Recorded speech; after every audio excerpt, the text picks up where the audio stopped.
Good Tuesday morning of the fourth week. And this is the story of Absalom, okay? So you get it even more. You see his humanity. You see David's humanity here. I'll read it to you. I don't want to paraphrase it. The text is too beautifully written. Okay, Absalom unexpectedly came up against David's servants. He was mounted on a mule, and as the mule passed under the branches of a large terebinth, his hair got caught in the tree. He hung between heaven and earth, while the mule ran off. Someone saw this and reported to Joab that he had seen Absalom hanging from a terebinth. And taking three pikes in hand, he thrust for the heart of Absalom, still hanging from the tree, alive. Now David was sitting between the two gates, and a lookout went up to the roof of the gate above the city wall, where he looked about and saw a man running alone. The lookout shouted to inform the king, who said, "If he's alone, he has good news to report." The king said, "Step aside and remain in attendance here." He stepped aside and remained there. When the Cushite messenger came in, he said, "Let my lord the king receive the good news, that this day the Lord has taken your part, freeing you from the grasp of all who rebelled against you." But the king asked the Cushite, "Is young Absalom safe?"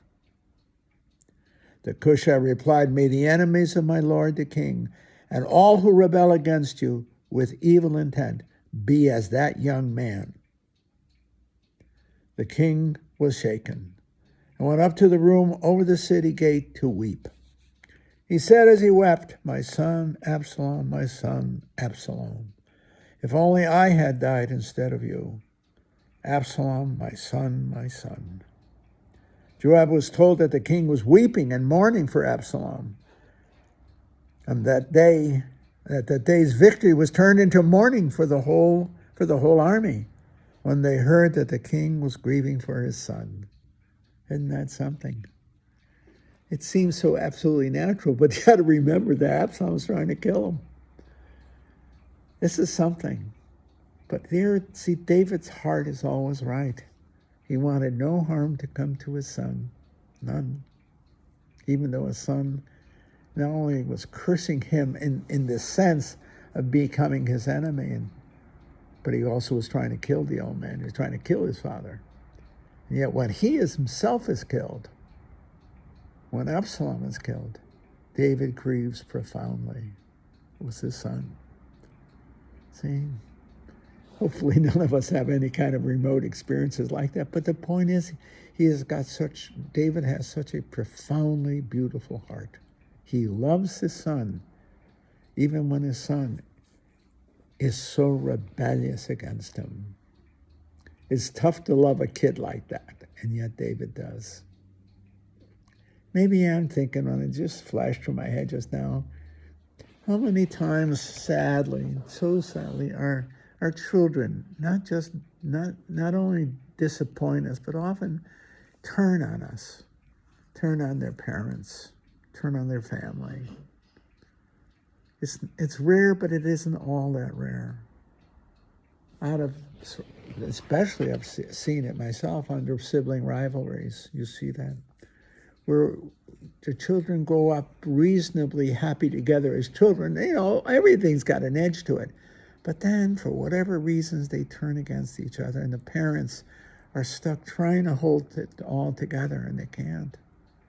Sometimes, and I've seen so much of that, sometimes the cleavage in the family is irreparable. You can't fix it, no matter how hard you try. Italians have ways. You got bad blood. You got bad blood in the family. And sometimes it's competitive sibling rivalry, but sometimes it's an event. Sometimes it's caused by a marriage, a jealous spouse. I don't know. But what I have seen in my life is obviously not equivalent to David and Absalom, but I've seen fractured homes, and a lot of it, where principally children turned against each other as adults. I've not seen it too much as children, but as adults. And parents are caught in an impossible situation where they can't fix it. See? And that path gets traversed in such a manner that it gets more and more difficult to reconcile the sibs, the further they grow apart, and in many ways harden their hearts. If they feel that they've been betrayed or hurt, that becomes solidified. I've seen that. Sometimes it's against parents who they think took the side of their sib. Family life, to put it mildly, is not an easy community. It requires the highest and deepest form of love, family life, but it also, in that manner, is vulnerable. See? Because you can't walk away from your family, as it were. See? And when there's a cleavage there, sibling rivalries are the worst, I think. I know in my family, my father was so keen about not having conflict in the home. The conflict between Pete and I don't think we ever did, but it would have been intolerable. Even, I have to say, among cousins. Even among cousins. It was really unthinkable to turn against your cousins, and it was absolutely unthinkable to turn against your brother, your sister. Even sometimes it was tricky, okay? Because of third parties. Sometimes just jealousy, basic sibling jealousy, fraternal jealousy. Yeah, whatever. I think my father was so keen on that because I think his own family in Italy, my aunts and uncles, etc., it was so important to stick together. And for him in our home, we have a small family, just my mother, father, Pete and I, plus my grandmother. It was important for us. It was important that we never argued at the dinner table. It was a sacred place. You couldn't even raise your voice, see? Because it's at the dinner table that the family came together.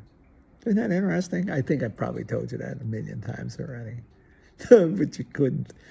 And if you got out of line at the dinner table, and it usually would meaning you took a shot at each other or something, it was you were silenced pretty quickly by the old man. You weren't going to do it very long, you see. It was a great model of life. You don't argue at the dinner table.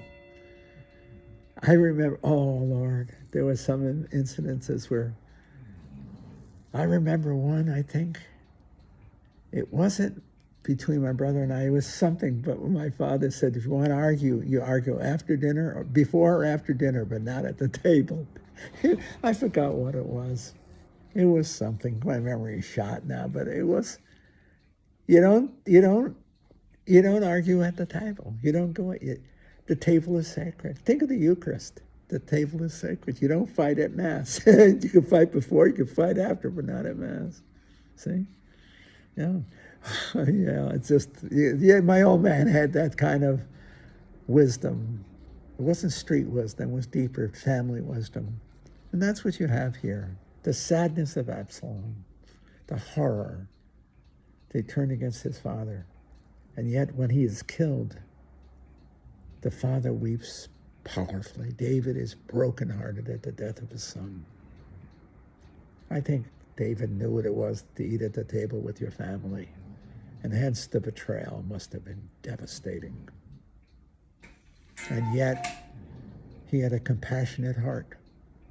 In that sense, he forgave his son. He grieved the death of his son, even though that saved his own life. I think he would have rather, you see in the text, he would have rather died.